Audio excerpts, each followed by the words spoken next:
This interactive simulation looks at a simplified version of scale-up of a batch reactor. So it's a non-isothermal reactor.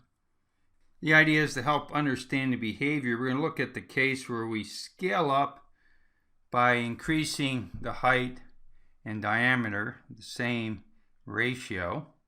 That means we're increasing the volume much more than we're increasing the external surface area, and cooling through the cooling temperature indicated here is through this external surface area around the tank. And so the area to volume ratio changes, and we calculate that.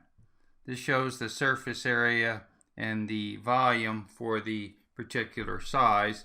And then we can select this to look at the adiabatic reactor, because at the extreme, as the amount of heat transfer decreases, we approach closer to the adiabatic reactor.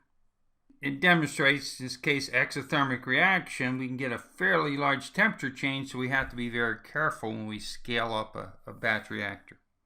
So let's look at the interactive simulation. So here we're looking at the interactive simulation. Let's first check the adiabatic box. And then what we see is the temperature rises to maximum value and stays there. We've reacted everything. And if we change the diameter, it makes no difference because it's adiabatic. So the surface area for heat transfer is not going to matter. Not adiabatic. We fix the cooling temperature as I raise the size, the height, and therefore the width also. So the area to volume, you notice here, is going down. Then the temperature gets higher, and we're getting closer and closer to an adiabatic system as we raise that surface area. And of course, if we were to raise that temperature on the outside, so we're essentially decreasing the heat transfer because the temperature difference between the reactor and the outside, we get closer to adiabatic.